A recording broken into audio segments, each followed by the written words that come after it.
Hi guys, and welcome back to another episode of your Brains Coach podcast. My name is Shurina. I'm your host, I'm your Brains Coach, and just someone with a lot of passion for helping you guys to learn all the tools you can use, all the brain tools you can use to feel, look, and do your absolute best.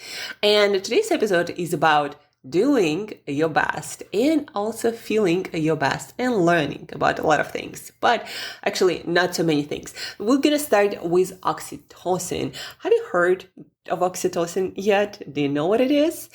It's the molecule in our brain that is in charge of social bonding, right? When we human beings bond, it also actually not just in human beings, it also seems to be the true for all mammalian kingdom, but also actually, I believe, in other non-mammalian creatures, but I need to look it up. So our brain releases this molecule when we bond socially, when we develop trust, when we interact socially in a positive way, when we become a part of a tribe. It's the social molecule, and you might be surprised also to learn that oxytocin is not just social molecule, it's also seemed to be the molecule of learning. So this morning I read on neurosciencenews.com on this website where they post a lot of updates about neuroscience research from all over the world.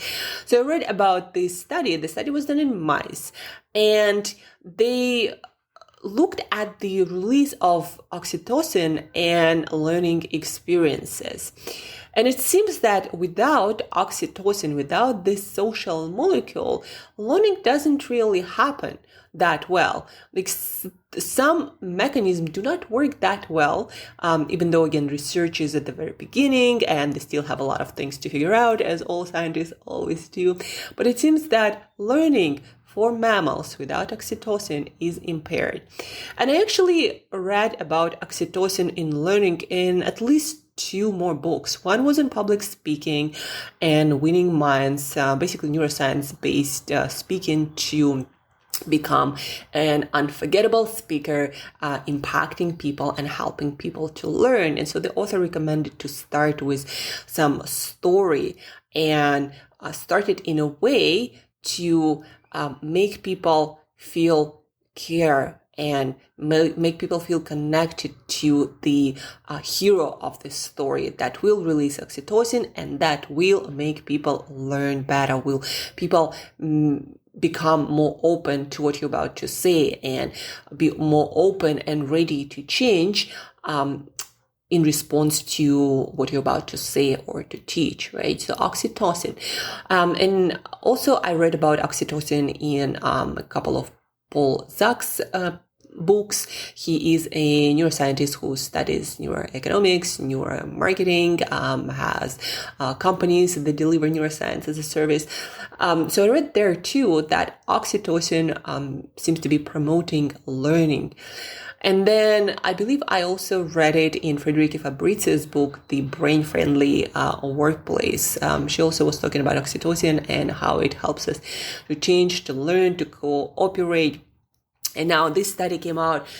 So what I personally took away from that is not that I necessarily need to learn with others all the time or to learn through stories, but to maintain higher level of oxytocin in my system, in my brain, in my bloodstream throughout the day, every day. And how do you do that? You connect with people. And it doesn't have to be anything complicated, right? The other day I was thinking, sometimes I feel like I lack social interactions during my day, working from the beginning of my day till the end of the day. Sometimes I don't have any social interactions during the week scheduled. And so in order to address that, I started being more social in the gym, like, hey, how are you, right? Asking about people's workouts. I thought before that it was kind of like a waste of time. I need to get things done. But what I noticed is then after these interactions, my days would go so much better and I learn fast and I feel more relaxed and I deliver my work with more joy, and I get more creative. So because of that, I started to invest more into my social interactions in the gym, for example. And for sure, I try to connect with my family and friends every single day. So I try to design for social interactions, personal when I can, over the phone, over WhatsApp, not just asking on the surface level, how are you, but actually caring about what the other person has to say, asking deeper questions. What's happening in your life? What are you up to? What are you excited about? What are you working on? What are your challenges, right? And listening and really trying to figure out where I could be of help, where we could build a deeper bond. And so far, again, the more I do it, the better I feel, the better I work, the better I learn, the more energy I have, the better I sleep. So oxytocin seems to be very, very important for mammals. Federica Fabrizius in her book even said that Maslow's hierarchy of human needs is probably wrong. It's not food and shelter first and somewhere there after, I believe, safety, social bonds. Actually, especially for human beings, it's true that without social bonds, when we are born, we're not going to be able to survive. Without social bonds, we're not going to be able to get our food when we are born, right? So social connections come first. And also from longevity research, people who live the longest have one common thing. Well, they have a few common things, but one thing is social connections. And people who live the longest with the least health complications, they have very strong social bonds. So invest in those, guys. You might think, well, they don't come to me naturally. Work on that skill. It will improve your health. It will improve your well-being. It will improve your business. And just go deeper. Be a human being. I was talking to a friend of mine a couple of weeks ago, and I shared with her how I used to feel stressed about reaching out to people and reaching out for collaborations or business and approaching, strangers on the internet, trying to start a conversation. And then I started to approach this conversation in a non-professional way, like a human being, talking about specific topic. Like, what are you working on in this specific area of performance, right? What are you struggling with as a leader?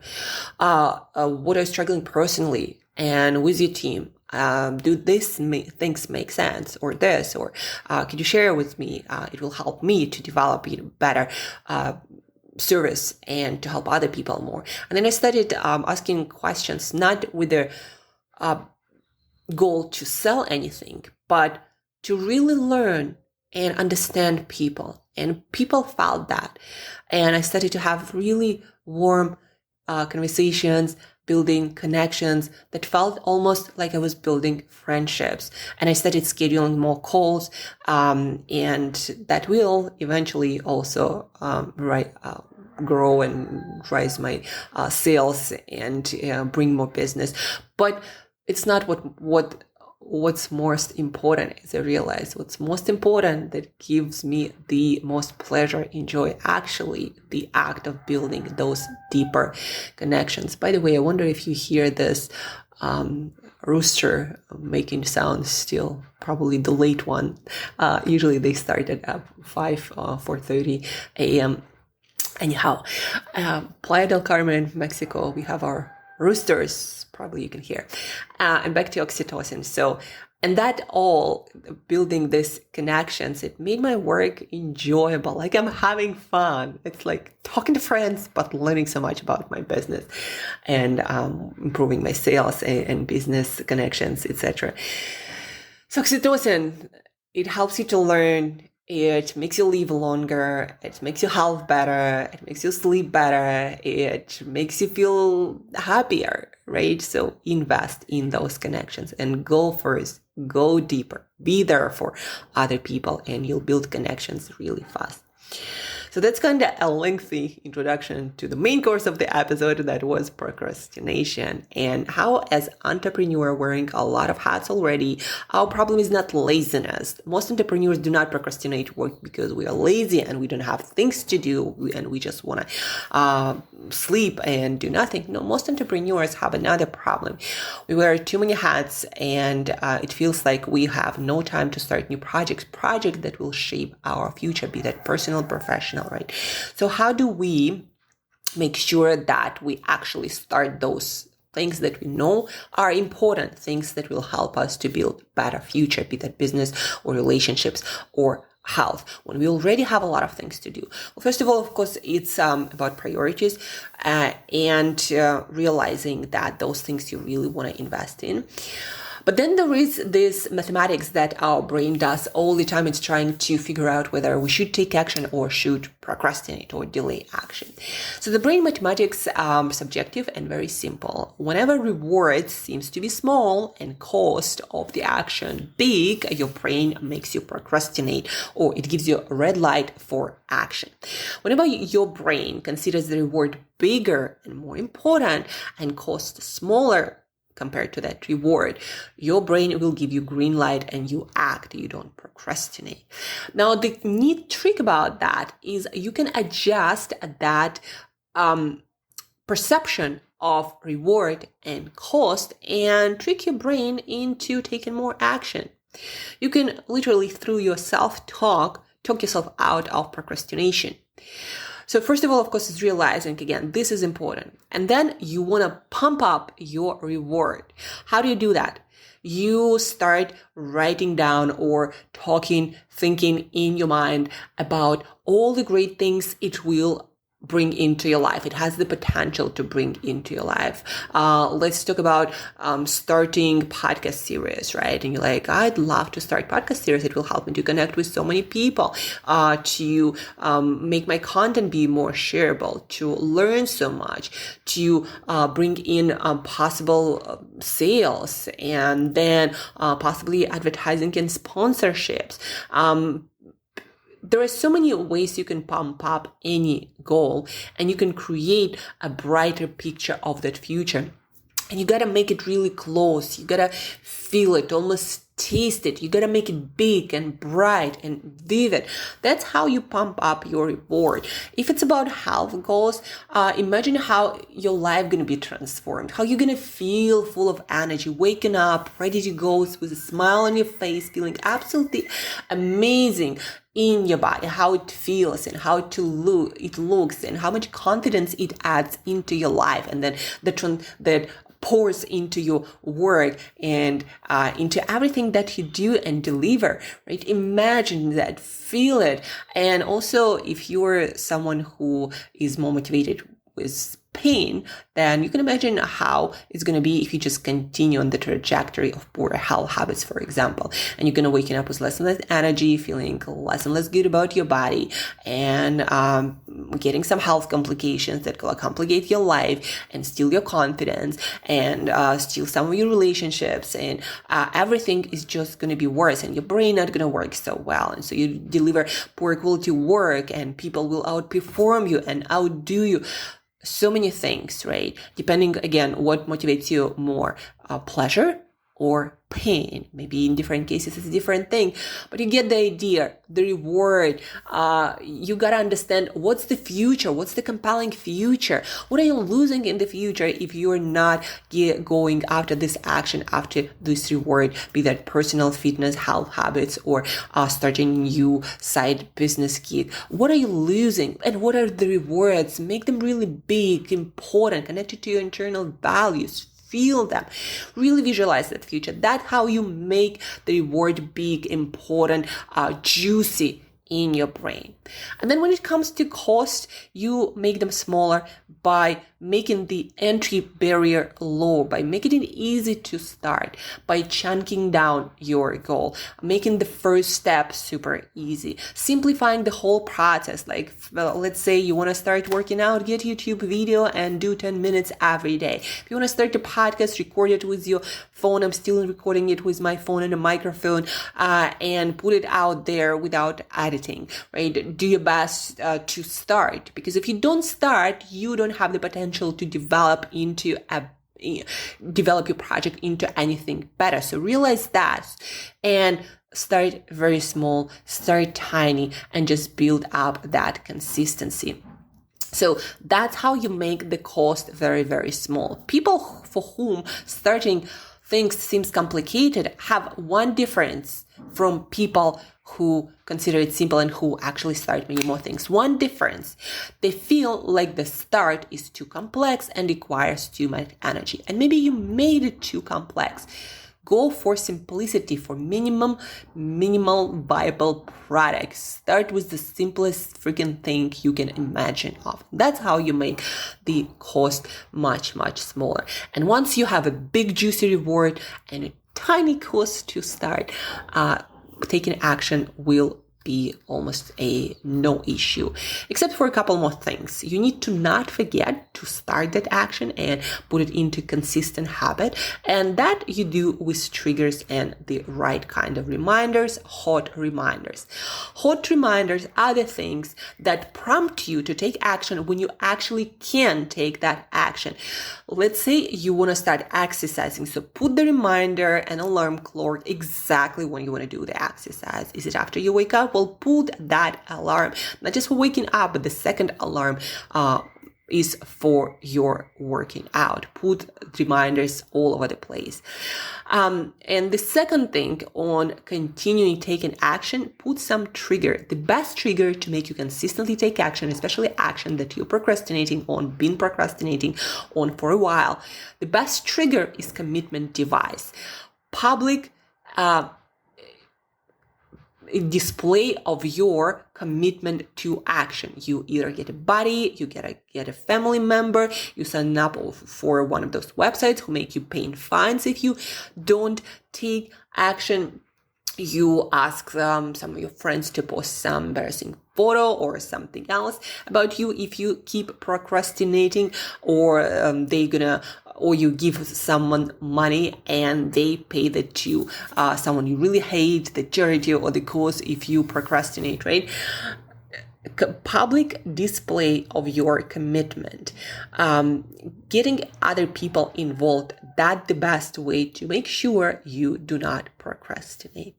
And again, combine that with making your reward juicy, maybe making the pain really painful, making the cost of entry really, really tiny, the right kind of reminders, hot reminders, triggers, commitment devices, publicly displaying your commitment and creating some punishment for not following through with action. Those are the best strategies for any busy person, entrepreneur who already has a lot of things to do to start taking action on those side projects that will and have the potential to create this big, amazing future. And the thing about procrastination, guys, is the future will come anyway. Change is inevitable. It is not a question whether the world in your life is going to change. It is a certainty. But will that be the change that you actually want to see in your life? And that is the question. Will it be the change that you want to see in your life? And on that note, and with some trucks coming outside of my window creating this noise that has distracted me, I'd like to finish off this podcast, guys. And to recap, oxytocin, it makes you learn better. In fact, better learning might be impossible without oxytocin. So maintain higher level of oxytocin with building on purpose, with intention, deeper social connections. Oxytocin also makes your health better, make you live longer, make you sleep better, makes you happier. So oxytocin invests in those connections. Humans are fundamentally social creatures, as Paul Zak says in one of his books. And procrastination, the change is gonna come. Will it be the change you want? Work on that reward, making juicy, or work on that cost, make it tiny, and put the right kind of reminders, hot reminders, triggers, commit socially to taking action, and you'll take action, building the life that you want to live in the future. future is built today. Right. Thank you for tuning in this week, guys. Thank you for listening. Really appreciate your attention. Really appreciate your open mind and the willingness to learn new things. So stay tuned. Next week, a lot more great stories, experts are coming on your Brains Coach podcast. Please ask any questions. Put this into practice. Knowledge is not power. Knowledge is just potential power unless you take action. So take action, share, teach others to learn better, and have an amazing weekend. Learn something new, relax, restore, replenish to get after the most meaningful things in your life. Again, talk to you very soon. Have an awesome weekend.